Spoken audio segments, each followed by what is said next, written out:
What is wrong with my club Liverpool? Well, today I'm making a quick video on that, so we might day 22 of uploading by the end of this, and I'll be sustaining what is wrong. Do I think Arne should stay or leave? If he does go, who should we sign? My top 5 managers to come in, and a lot more. So Liverpool have lost 6 of their last 7 matches now. They started the season pretty well, but they won their first 7. Well, they lost against Jones and won 7 games in a row. But a lot of those games were due to luck.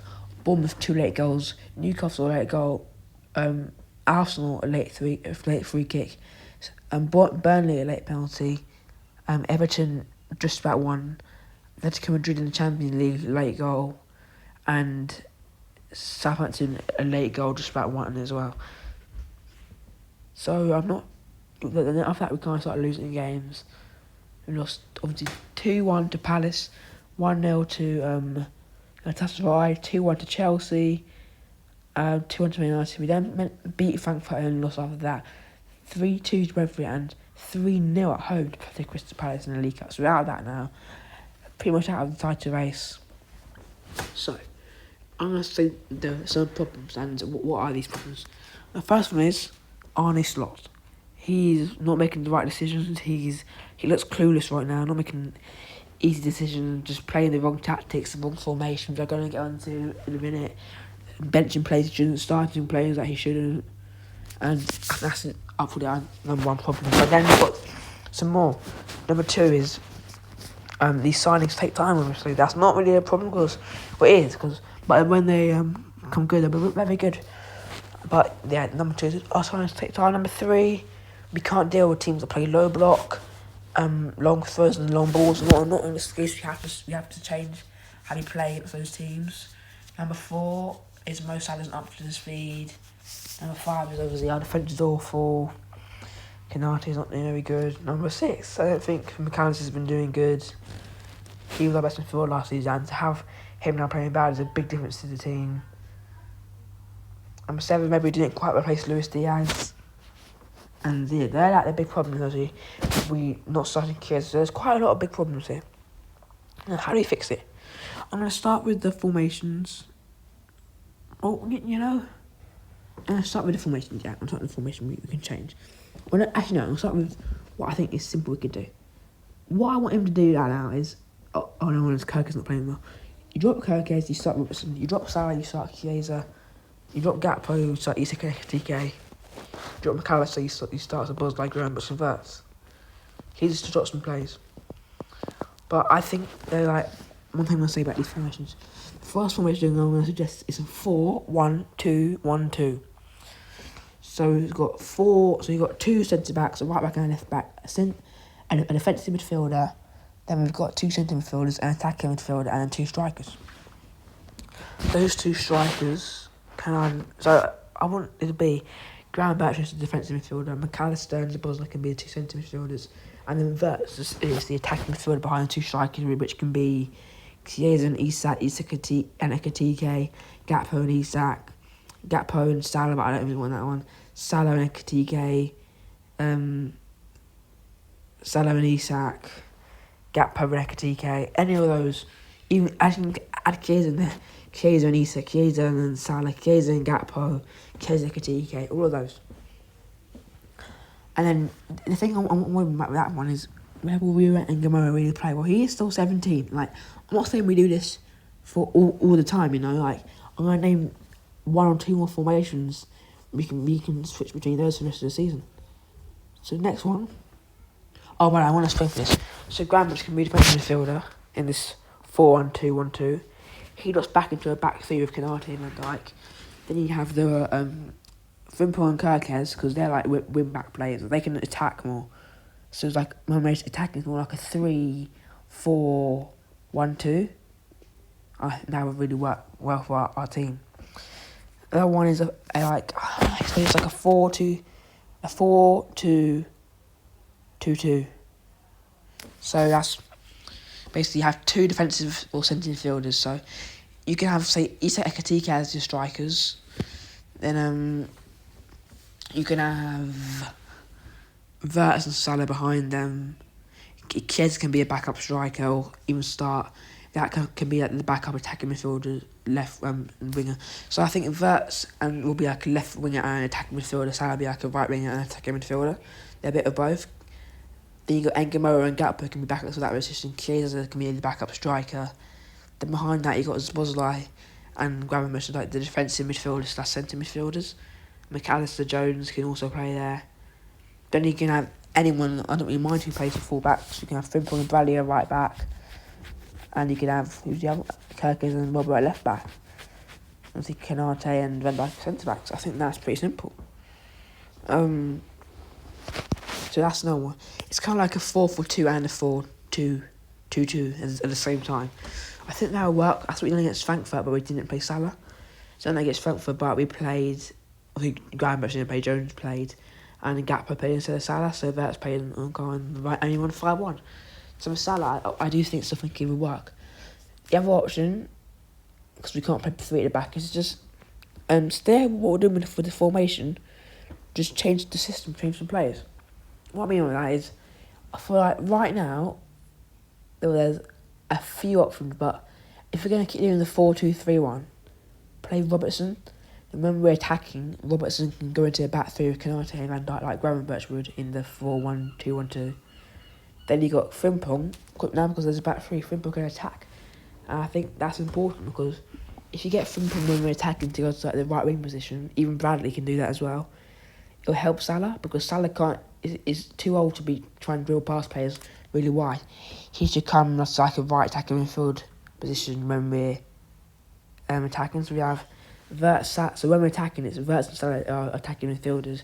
Gakpo can be our left winger. Isak can be our striker. What was I going to say next? And then Frimpong like the right winger, the right midfielder kind of. Then you got Gravenberch and Szoboszlai as like the centre mid, defensive mid, and then the back 3 of Robertson, Canate and Van Dijk. Or we can just don't need to do that because that's like a box midfield. But we can just simply start Chiesa. He has to start. He can start left wing striker. I wouldn't start striker because I think Isak and Ekitike are really good. But Salah's not doing too well. Gakpo's doing good, but I don't think he's doing amazing. So he can start left wing and right wing. Start starting in some games. Yeah, I mean, look, anytime you play, it makes a big difference. I think that's our 3 options. We must sign centre back in January. The month is Gay, Slotterback, or anyone. You just sign him and sign the centre back in January. Then the rest of the season, I think we go all out on the Champions League. Forget the league, just try and get top 4. We're out of the League Cup, obviously. FA Cup can be a good bonus. And we just do those 2 formations. Or the 3 formations, that's we can rotate between those guys. And then in the summer we can rebuild. I think Salah will have to be sold, unfortunately, because he's getting a bit old. And Chiesa will be sold because he's not going to play, is he? Like, he's not going to play enough. So those 2 are sold. We get Elise and Semenyo. This is what I think we should do. And then Canate will leave on a free. Gay will come in on a free. Gomez will leave. And we'll sign the Dortmund defender Schlotterbeck. That's what we're going to do, I think. What we should do if we actually keep Arne Slot. But do we sack him? The other day I was thinking, yeah, we definitely sack him. But now I'm 50-50. I'm trying to think about it. That's why I did the video purposely 2 days later. You know what? Because you're not going to sack him yet, but if because he's now out of the League Cup, the next 3 games are Villa, City, and Real Madrid. If we fail to win any of those 3, he's got to go. Like, let's just say we draw to Aston Villa, we lose slightly to Real Madrid, and we get battered by Man City. Then he gets sacked. He has to be sacked if that happens. I feel like even if we lose 2 out of those 3 games, maybe he has to go. But if he doesn't win any of those games, like, what if he draws all the games? Then we got a conversation. If he loses 2, draws 1, then he has to go. But hopefully that doesn't happen. He can stay. If he does get sacked, because basically I wouldn't sack him now. But if he does get sacked, here are my top 5 managers, top 5 scenarios even I want to happen for us to replace him. And then we start at number 5, Oliver Glasner. Amazing manager, this guy. Amazing manager. I really, really rate him. He came into Palace when they were doing bad. He's gotten them playing good football, moving up the league table, challenging for Europe again, won the FA Cup and Community Shield, playing good in the Conference League, made Mark Gay one of the best defenders in the league. Got Eze with Arsenal and me making emergency, transforming Eze into a good potential to one of the best players in the league. Made Munoz really good, connected for him, probably do good. And he feels like a back three. But like I said, if we were to sign Gay, Slotterberg, and we sign someone in January and we have Leone, then that's 5 centre backs. Robertson, we had to keep him, he can be like a left centre back. He can do fine because we can just do Van Dijk, Gay, and Slotterberg. Leone, Robertson, because Robertson comes left centre back, by the way, and the random new guy we get in January, they can be backups. Trimble and Kirkis were doing amazing as those wing backs. Look at what Munoz is doing; they do amazing. And then there was we can sign Adam Wharton. He transformed him to be one of the best midfielders in the league. But I think Graham Burt's the buzz, like they're already good. Wirtz can play at Bayer Leverkusen like a left attacking midfielder. He can play there with Oliver Glasner. And then we can even keep Salah, play him where I said right attacking midfielder. We can even keep him and do that. And you have obviously Isak being our main striker, Katike back up. Gakpo and Nkamara can be the backups for the attacking midfield spots. And then Robertson can also be a backup for like the left wing back spot. Even Nkamara can maybe do a job there. McAllister's a buzz like Graham can rotate between that. What was I going to say? Do a 2 centre midfield slots. Maybe we can get Wharton as well to rotate with them. So he will do really good. Number 4 is Iraola. Like, I really think this guy's good. Shay's at AMP 14, if you're watching, you completely convinced me to get this guy. And I said number 4 because the 3. You know what? You know what about him? I might even put him number 3. Like, I might literally be putting him number 3. So he's joint 3 and 4, and the next guy I'm going to put. This sounds crazy. But yeah, he's just literally amazing. He made Kirkes one of the best players. He revived Cliver, Kepa, and a few more. Evan Nilsson. Mason Menio, Hoyson Zabani, Kirkes, who they are today, and they're amazing players.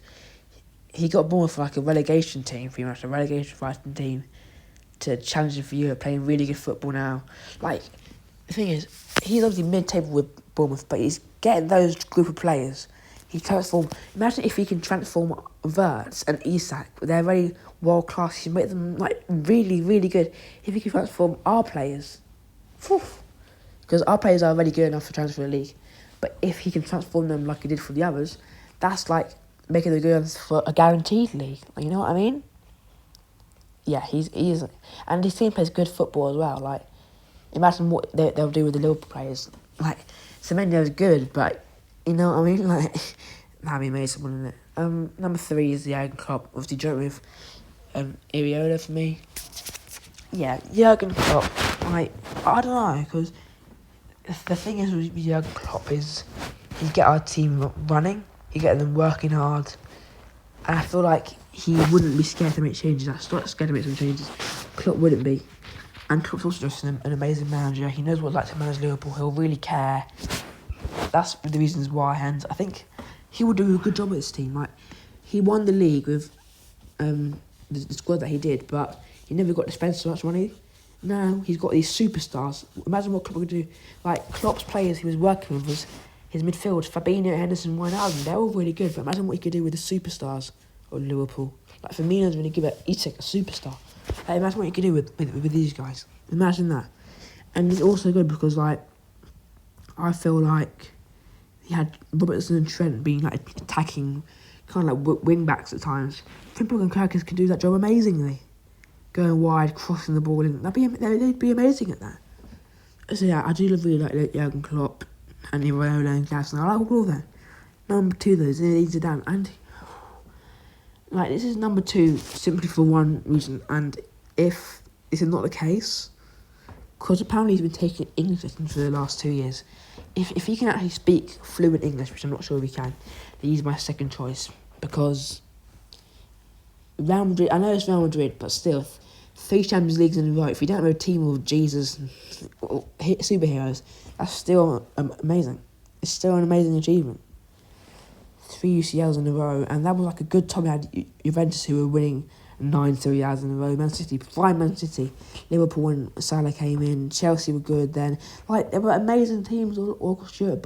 We've got Barcelona, Atletico Madrid, Bayern at PSG. Like, and they still won 3 Champions Leagues in a row. It wasn't like it's from farming the league all across Europe here. No, they're amazing. And even when Ronaldo was getting old, he literally transformed him. Right?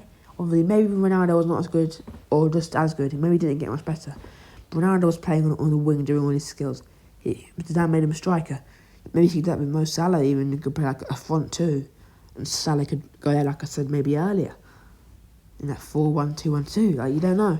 I think he's a really good manager. But if you can't speak English, then I'm definitely not with Liverpool. Because he needs to speak the same language, doesn't he? Number one would be like we would get. It's my just dream scenario. There's like a dream scenario.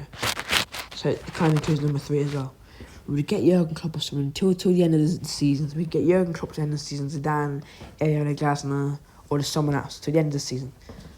And hopefully they can get us top 4, maybe get us to even win Champions League, maybe do a run in the FA Cup. And then in the summer we get Luis Enrique, because he's achieved everything now at PSG. Maybe he wants a new challenge in the summer. It's completely up to him. Because we know that Glasner and Ariolo would definitely come back. Klopp said he would come back. Zidane, we'll see. But yeah, that would be my dream. My dream. That's just my dream, because Enrique is a crazy manager. Like, imagine what he would do with these guys. PSG's squad is obviously world class. But I'll keep this one quiet. Our squad's better than theirs. I'm just going to say our players are better than theirs. Vert's better than Fabian Ruiz. Okay, Vitinha is probably better than any of our midfielders, but I could put Graham Birch to Bosley, even McAllister over Joe Neves. I still think Salah's better than Doué. I just think that they're both right wingers. Isak is better than Dembele in my opinion. When Isak's at his best, he's not that right now. Okay, Kral's better than our left wingers. Their effort is better. We got better centre backs and a better goalie in my opinion. Imagine what he could do with our team. Whew. But you know what? I'm happy either way. That's 6 managers. That's Arne Slot and those 5 which I'd be happy with. I do believe in giving Arne Slot time. And I think next year we'll win the league. This year, all about the Champions League and trying to get top 4, maybe make it one in the FA Cup. Drop your thoughts down below, please. Like and subscribe, and goodbye.